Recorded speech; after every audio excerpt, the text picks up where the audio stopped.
ఒక ఇండస్ట్రీ అక్కడ కమ్యూనిస్ట్ లేదా కాంగ్రెస్ పార్టీలకు బహిరంగంగా మద్దతు ఇస్తే అది వాళ్ళ భావ ప్రకటన స్వేచ్ఛ. కానీ అదే ఇండస్ట్రీలో ఒక నటుడు తన హిందూ ధర్మాన్ని, తన నమ్మకాలను అంతే ధైర్యంగా ఒప్పుకుంటే అతన్ని టార్గెట్ చేస్తారు, విమర్శిస్తారు, ఒంటరిని చేస్తారు. ఈ ఇండస్ట్రీయే మలయాళ చిత్ర పరిశ్రమ. ఆ ఒంటరి పోరాటం చేస్తున్న నటుడే ఉన్ని ముకుందన్. అసలు మలయాళంలో ఉన్ని ముకుందన్ కు మాత్రమే ఈ పరిస్థితి ఎందుకు ఎదురవుతోంది? దీని వెనుక ఉన్న కథ ఏంటి?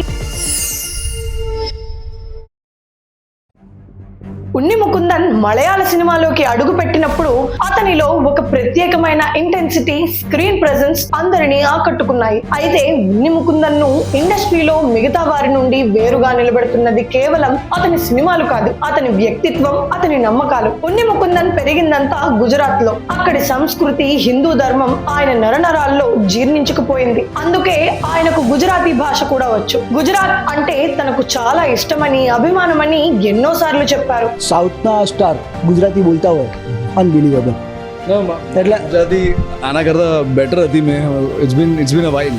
સો એ પછી ખૂબ વર્ષની પછી હું ગુજરાતીમાં વાત કરું છું. So but I am very excited. Malayalam ఇండస్ట్రీలోకి ఎంట్రీ ఇచ్చిన తరువాత మెర్పిడియన్, మార్కో లాంటి సినిమాలతో తనకంటూ ఒక మంచి మాస్ అండ్ క్లాస్ ఇమేజ్ తెచ్చుకున్నాడు. ఇప్పటి వరకు అంతా బాగానే ఉంది. కానీ అసలు మలుపు ఎక్కడ తిరిగిందంటే మాళికాపురం సినిమాతో. శబరిమల అయ్యప్ప స్వామి భక్తి నేపథ్యంలో వచ్చిన మాళికాపురం సినిమా మలయాళంలో ఎంత పెద్ద బ్లాక్ బస్టర్ అయ్యిందో మనందరికీ తెలుసు. ఈ సినిమా ముకుందన్ కెరియర్ లోనే ఒక టర్నింగ్ పాయింట్. ప్రేక్షకులైతే ఈ సినిమాను నెత్తిన పెట్టుకున్నారు. కానీ కేరళలో ఉన్న కొంతమంది మేధావులకు, విమర్శకులకు మాత్రం ఈ సినిమా అస్సలు నచ్చలేదు. ఇదేంటి, ఒక హిందూ భక్తి సినిమా ఇంత హిట్ అయిపోతోంది, ఇందులో మతపరమైన ఎజెండా ఉంది అంటూ ఉన్ని ముకుందన్ ను టార్గెట్ చేయడం మొదలు పెట్టారు. ఆ సినిమా తరువాత ఉన్ని ముకుందన్ కొంతమందికి హీరోగా, మరికొందరికి విలన్ గా మారిపోయారు. సాధారణంగా ఇలాంటి విమర్శలు వస్తే సినిమా వాళ్ళు భయపడిపోయి అబ్బే అదేం లేదు అని కవర్ చేసుకుంటారు. కానీ ముకుందన్ అలా చేయలేదు.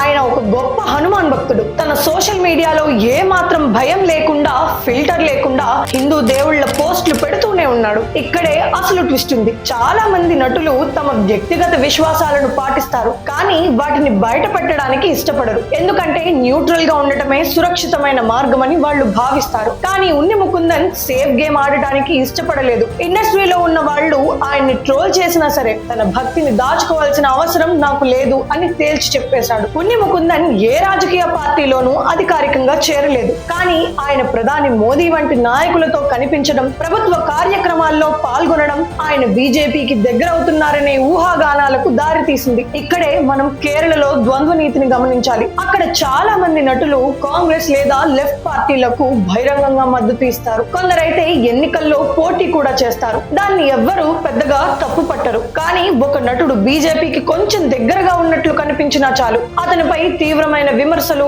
దాడి మొదలవుతుంది. ఉన్ని ముకుందన్ ఈ ద్వంద్వ నీతికి కేంద్ర బిందువుగా నిలిచారు. దీనికి తోడు ఇటీవల కేరళలో విషు పండుగ సమయంలో ఒక పెద్ద వివాదం జరిగింది. కొన్ని రెస్టారెంట్లు శ్రీకృష్ణుడు ఫోటోలను నాన్ వెజ్ ఆహారంతో కలిపి అత్యంత అవమానకరంగా ప్రకటనల కోసం వాడాయి. హిందువుల మనోభావాలు దారుణంగా దెబ్బతిన్నాయి. ఈ సంఘటనపై యావత్ మలయాళ ఇండస్ట్రీ నోట్లో వేలు పెట్టుకుని కూర్చుంది. ఒక్క పెద్ద హీరో కూడా దాన్ని ఖండించలేదు. కానీ ఒక్క ఉన్ని ముకుందన్ మాత్రమే బయటకు వచ్చాడు. ఆ రెస్టారెంట్ల తీరును ఓపెన్ గా అతి తీవ్రంగా విమర్శించాడు. ఆ తరువాత ప్రజల నుండి కూడా తీవ్ర వ్యతిరేకత రావడంతో వాళ్ళు క్షమాపణలు చెప్పక తప్పలేదు. ఈ ఒక్క సంఘటనతో ఉన్ని ముకుందన్ అంటే ఏంటో, ఆయన గట్స్ ఏంటో కేరళ ప్రజలందరికీ అర్థమైంది. అవకాశాలు పోతాయేమో అన్న భయం ఆయనలో లేదు. మలయాళ ఇండస్ట్రీలో అందరూ ఒకవైపు ఉంటే తన ధర్మం కోసం ఉన్ని ముకుందన్ ఒంటరిగా నిలబడ్డాడు. బహుశా ఇలా ఓపెన్ గా ఉండటం వల్ల ఆయనకు కొన్ని సినిమా అవకాశాలు రాకపోవచ్చు. కొందరు డైరెక్టర్లు ఆయన్ని దూరం పెట్టొచ్చు. కానీ తనకంటూ ఒక బలమైన అభిమాన వర్గాన్ని మాత్రం